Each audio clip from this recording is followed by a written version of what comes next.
Railway బ్రిడ్జిలో నిర్మించే ప్రాంతంలో రోడ్లు గుంతలుగా మారాయని, అత్యవసరంగా ఆసుపత్రులకు వెళ్లే వాళ్లకు ఇబ్బందులు ఎదురవుతున్నాయని, ప్రభుత్వం చొరవ తీసుకొని వెంటనే రోడ్లను బాగు చేయాలని తెలుగుదేశం పార్టీ ఆధ్వర్యంలో శ్రమదానం కార్యక్రమం నిర్వహించారు. నిజామాబాద్ జిల్లా ఆర్మూర్ నియోజకవర్గంలో నిర్మించే రైల్వే బ్రిడ్జి ప్రాంతాలలో టీడీపీ ఆధ్వర్యంలో శ్రమదానం నిర్వహించారు. మాక్లూర్ మండలం అడవి మామిడిపల్లి గ్రామంలో రైల్వే పనులు నత్తనడకన నడుస్తున్నాయని తెలుగుదేశం పార్టీ నిజామాబాద్ పార్లమెంటు అధ్యక్షులు దేగం యాదగౌడ్ మండిపడ్డారు. నత్తనడకన నడుస్తున్న రైల్వే బ్రిడ్జి పనుల కారణంగా బ్రిడ్జి పక్కన దారి అధ్వాన స్థితిలో ఉందని, పలుమార్లు వాహనదారులు కింద పట్టించుకునే నాదుడే కరువయ్యన్నాడు. గత 7 సంవత్సరాల నుండి బ్రిడ్జి పనులు నత్తనడకన నడుస్తున్నా కానీ పట్టించుకునే నాదుడు కరువయ్యారని అన్నారు. గుంతల పడ్డ రోడ్లపై వెళ్లాలంటే చాలా ఇబ్బందిగా ఉందని అన్నారు. గత 7 సంవత్సరాల నుండి బ్రిడ్జి పనులు నత్తనడకన నడుస్తున్నాయని, బ్రిడ్జి పనులు ఇప్పటికీ పూర్తి కాకపోవడం సిగ్గుచేటన్నారు. స్థానిక ఎంపీ, ఎమ్మెల్యేలు చొరవ చూపి ఈ అధ్వాన పరిస్థితి చూసైనా పనులు త్వరగా పూర్తి చేయాలని డిమాండ్ చేశారు.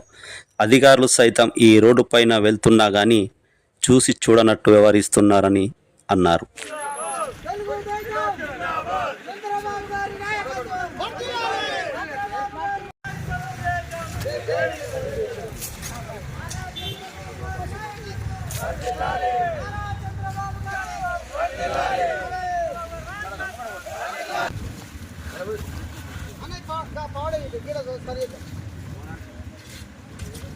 చెయ్యూరేనా చెయ్యూరి చెయ్యూరు తలపు రంగురు ఏం కాదు.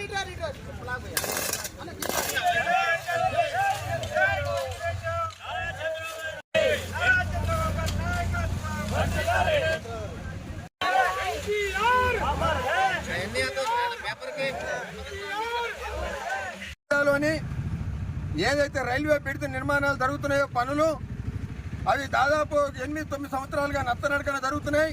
మరి కాంట్రాక్టర్ల నిర్లక్ష్యమా లేకపోతే ప్రభుత్వ ప్రతినిధుల నిర్లక్ష్యం అనేది అది గ్రహించుకోవాల్సినటువంటి పరిస్థితి ఉంది. కానీ ఈ రోడ్ వెంబట పోయే వాహనదారులకు చాలా ఇబ్బంది కలుగుతుంది. ఏదైతే ఈ వర్షాకాలంలో బొందలు అనేటివి అయ్యి ఎన్నిసార్లు మీద మరమ్మతులు చేసినా అవి నీళ్లతోని బొందలయ్యి ఏదైతే హాస్పిటల్ నుంచి వచ్చి ఆపరేషన్ చేసుకొని వచ్చే వాళ్ళు కూడా కనీసం ఈ రోడ్ వెంబట రావడానికి ఎంతో భయానకంగా ఉంది. కాబట్టి తెలుగుదేశం పార్టీ వాళ్ళని మేమందరం చూసి మాకు గతంలో శ్రమదానం అనే కార్యక్రమం చేసినాం కాబట్టి ప్రయాణికానికి ఇబ్బంది జరగకుండా ఈ రోజు కార్యకర్తలం అందరం కూడా శ్రమదానం చేసి ఈ పూడికలు అనేటి పూడ్పడం జరుగుతుంది. ఏదైతే ఈ రైల్వే బ్రిడ్జ్ నిర్మాణం జరుగుతుందో వీళ్ళను కాంట్రాక్టర్లను పిలిపించుకొని ఇక్కడ మాధవనగర్ అయితేనేమి, ఆర్మూర్లోనైతేనేమి ఈ మామిడిపల్లి కాంట్రాక్టర్లను పిలిపించుకొని తొందరలో పనులు పూర్తి చేయాలని చెప్పేసి మేము తెలుగుదేశం పార్టీ తరఫున డిమాండ్ చేస్తున్నాం.